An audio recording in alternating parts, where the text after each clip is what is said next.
anything. I can never remember. Who's Violet? That was my sister, the next one up to me.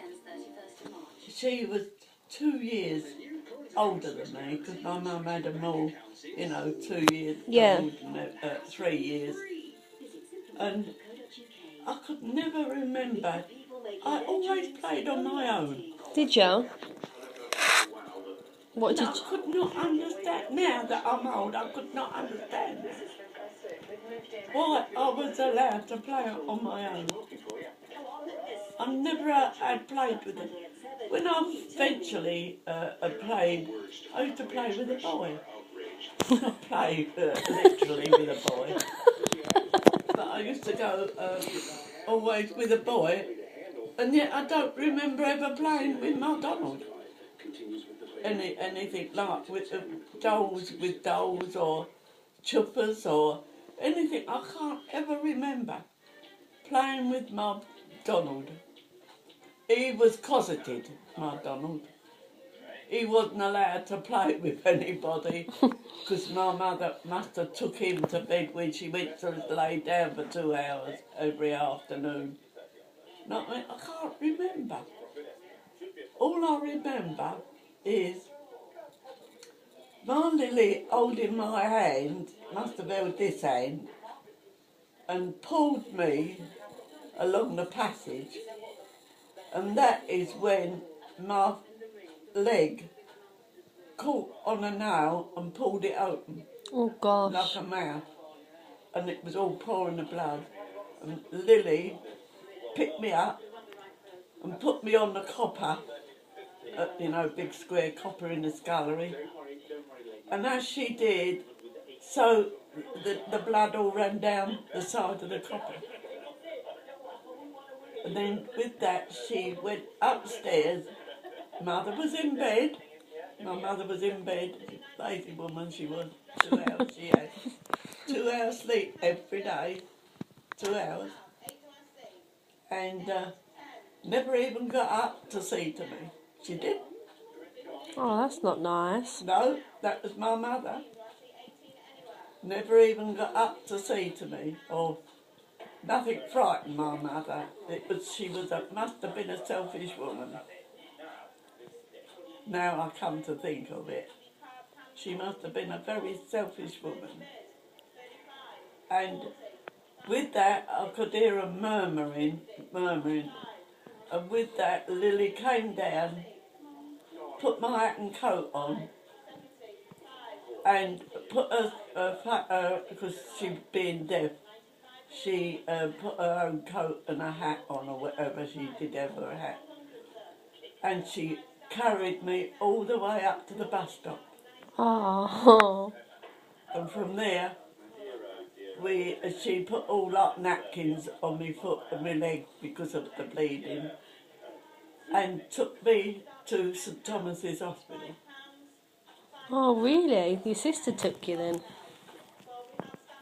She took me to St Thomas's Hospital, and I can always remember. I was only a tot. I was only a little sixpence of the coppers.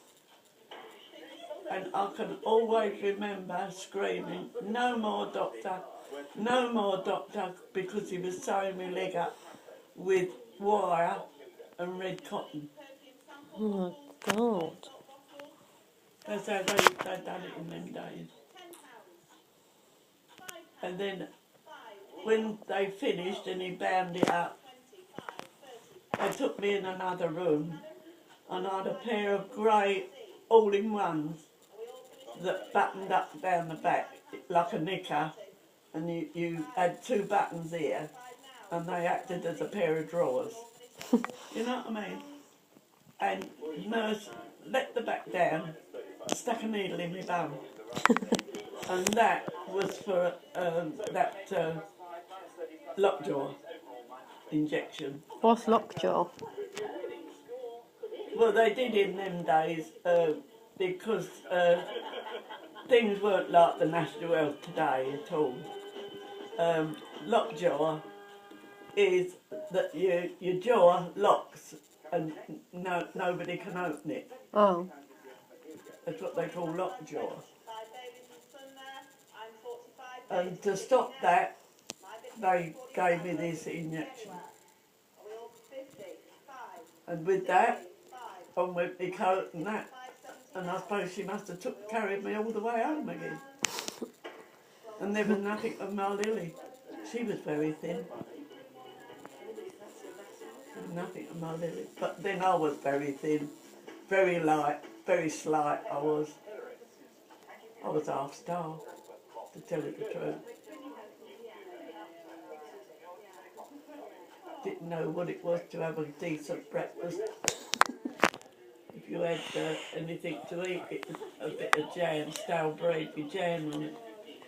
One slice, and that was your lot. Is that all you had every day? Yeah, more or less.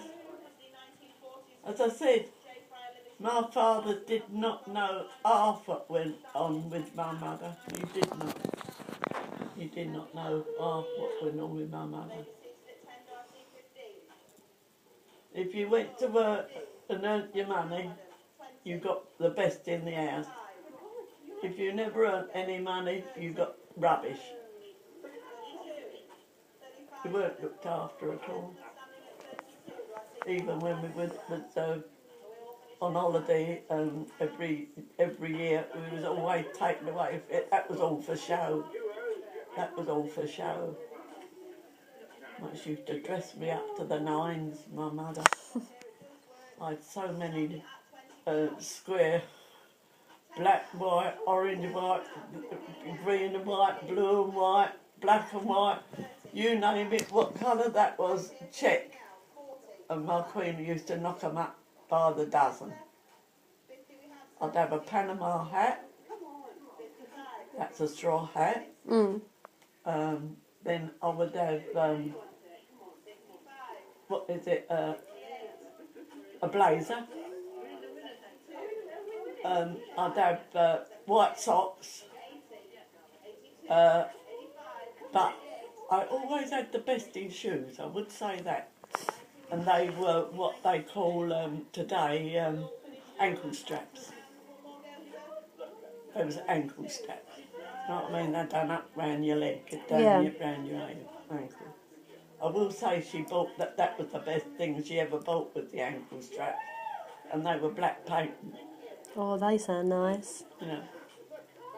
God help you, you dirtied your socks. You got a punch round the ear and that was it. And I used to wipe them, and of course the more I bloody wiped them, the worse they bloody got. But we used to be taken every year for a fortnight, either Ramsgate, either Margate. The first holiday I do remember, and that was at Dunstable. And it was an old cottage behind the church. And God knows how we all fitted into that, I don't really know. There was Mum and Dad, there was Georgie, there was Alec, that was my brothers. And I don't know, I can't remember the sleeping arrangement. And that is where my fear of horses came. Why, what happened? Well, they used to roam anywhere, these horses, and they used to put their head over one of them half doors. Right. And anybody got a bit of bread or got an apple or whatever, they used to feed to the horses. Yeah. And they began to know that, and they used to come round that door.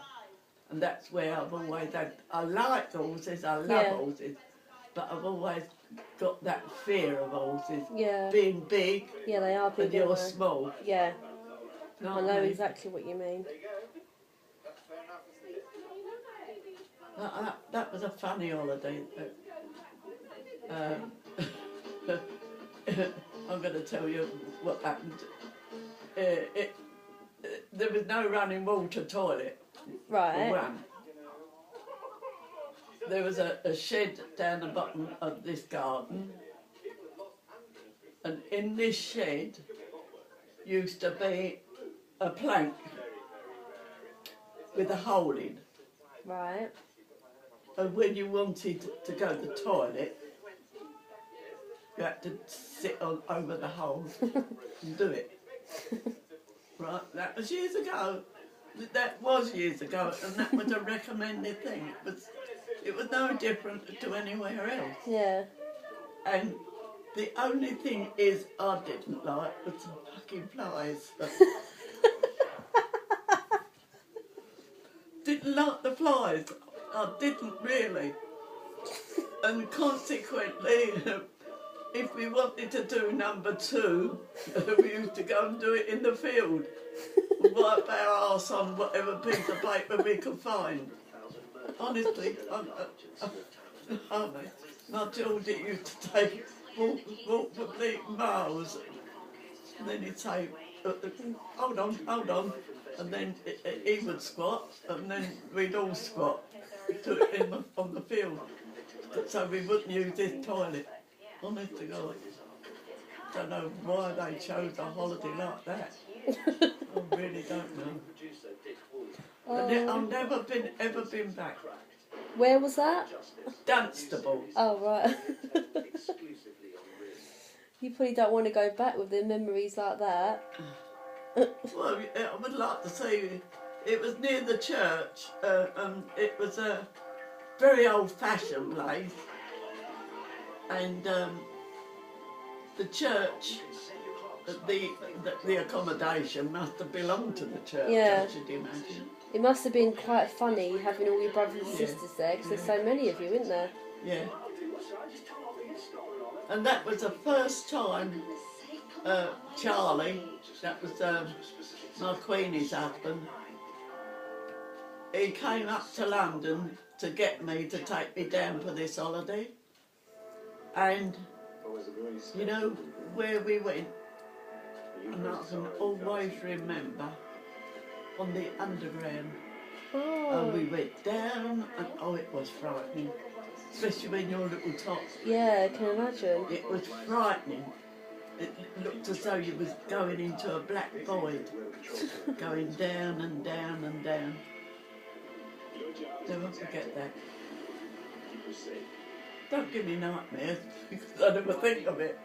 But now and again, as I said, as I'm talking to you about Dunstable, that is what happened there.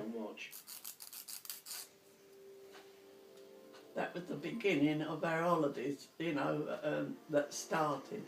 Yeah. And then as Dad got a bit older and more money was coming in, so we developed, and there was Donald, he was the baby, he was the apple of my mother's eye, Donald. She spoilt him rotten.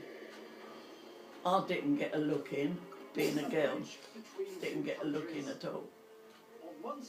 And I was taken, but we never played. That's the funny part about it. Never played. So what did you do then? Because there was 11 of you in there. Together. It was funny to do. I went to Hastings. Went a I could take you now. If I was in Hastings, I could take you now to where we lodged. I could take you now to the place where we lodged. Now that's a good few years ago. It was where the cliffs was at the side in Hastings. Would you like to go back to those places? Well, I've been back, but you know, it's nothing's ever gelled. What's been your favourite holiday?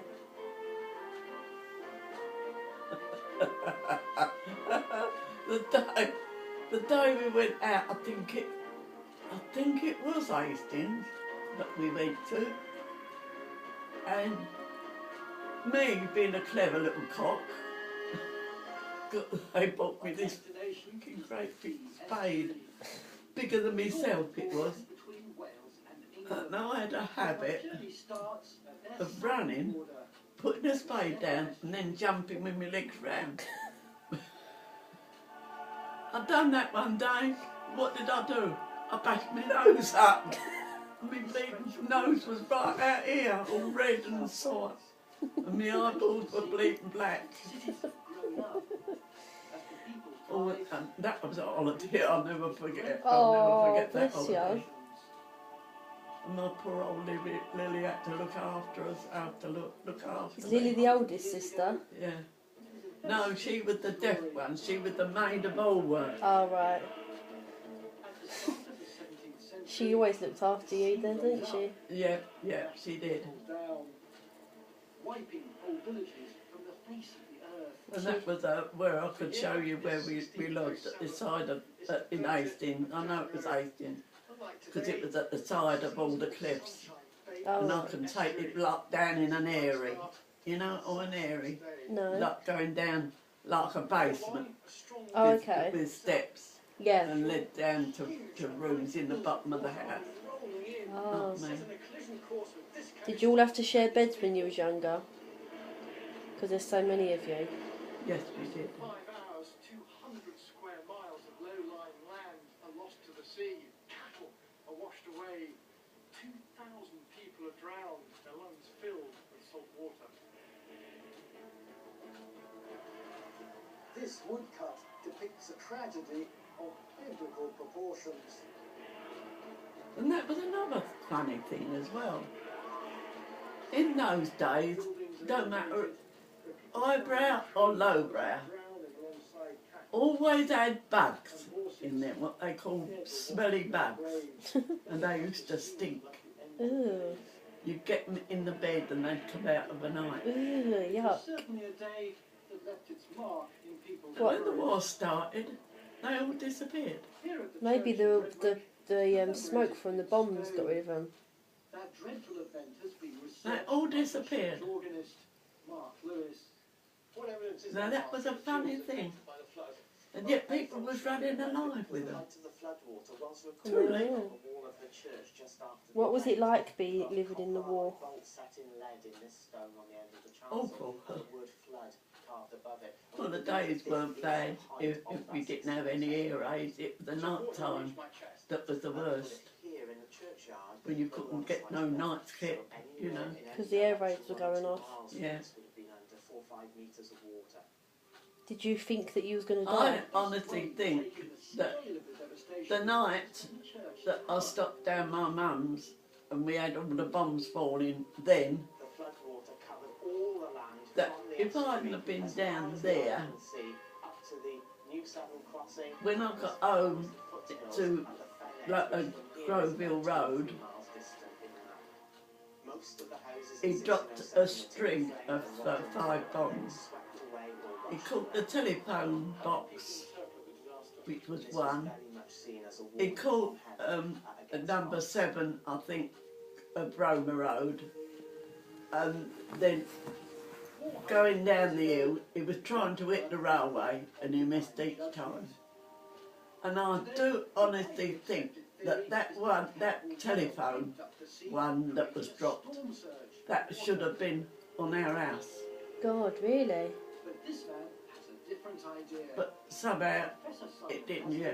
From the University of Wales. So they used to let us five bombs out their airplane, one after the other, you know, and each one bounced, you know, and that was it, in a direct row.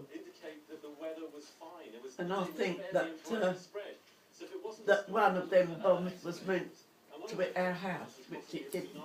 Did you think that you weren't going to ever survive the war? Did you think that it was going to go on forever? Never much notice. Just got in with life, on with life. You know, just got on with life. We never. We all used to laugh and joke about it, you know. What was it like the first time you ever heard a bomb go off? Was it? I used to stand at my street door and dear, and a bit of flak would come down. Like, Bit of flak. what's flak? A bit of flak is off the bombs as they drop. Okay. So you could hear it come. I'd stand at my street door and the bombs used to drop, and as they drop you hear, you know, like that. It used to come down like that and then hit the ground. unleashed by an course, offshore earthquake. the kids years ago, the kids thought that was funny. That was good to pick it up. Shrapnel, they called it. They called it shrapnel, and they used to guard them with their lives, the kids. But of course, it was just a thing that they grew up with, the war with the bombs and everything. You know, not much you could do about it. It was there, it was happening, and that was it. How many bombs came down a day? Thousands. It wasn't only where I lived, it was all over the country. Look what they done to Coventry. Nearly flattened that. Coventry Cathedral got hit, and everywhere. Of course, the French, crafty bastards they were. That's why they, ever since Napoleon, ever since Napoleon, we fought him twice, and each time we defeated him. And the French never forgave us for that. They don't like the English, and we don't like the French. Yeah. And that is the truth. So, just shows you what happens in true life, you know. That is true. So consequently, what they happened during the war, they gave in, didn't they? So their place, ours was all bombed to smithereens. They gave in, and they got sanctions, and the Germans never touched any of their places that was, you know, memorial to what ours was. Ours was flattened, theirs was kept brand new. They gave in. But haven't you ever heard that a British soldier is worth 6 of a what name? It's worth 6 of a French man. A French man would run away. The only good thing that came out that was when the Germans entered France, they did manage to get up a band of people that wanted to help us. And what were they called? I don't know what they was called.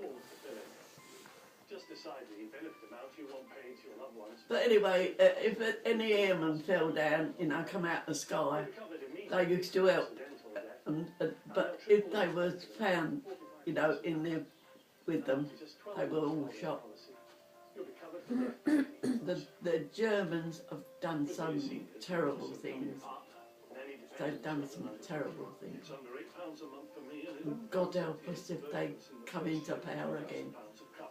There won't be nothing in the world that is sacred. Nothing.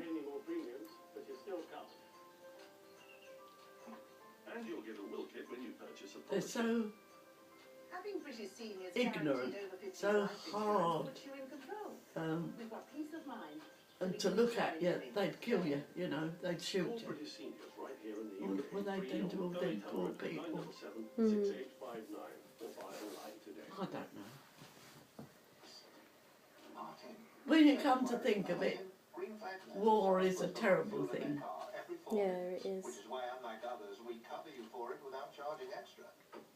They do such a terrible thing to one another, irrespective if you're human or otherwise. But then that's the way life goes on, dear, I'm afraid. Fashion that fits your relaxed days, or busy days, for those special days, and perfect holidays. When George was over, when London got bombs and London was literally burning. London literally burning. He bombed it to buggery, he did, he really did. He dropped bomb after bomb after, and they still couldn't defeat us. Could help reduce your carbon household emissions by 2 grams per tonne a year. It could reduce heat loss through your windows by half, saving you money on energy bills. Right now there's a massive 55% off everything and will beat any genuine like-for-like quote. Plus this So they can't be really men, can they? When they're like that, you know, when they turn like ogres and killing everybody in sight. They can't be called men, can they? No. To swap your snacks for a free box, come and see us at Grays.com and enter the code SWAP12. That's Grays.com and the code SWAP12 for a free box. There are They no all, words to properly what's the express name, get our the steel. outrage. Wiped out I'll the let them. CIA station. I'll let them. They'd still do that now, yeah. And if it comes to another world war, well, the Germans will overrun everybody and there'll be none of us at all. Not, oh, well, I won't be here, I don't think.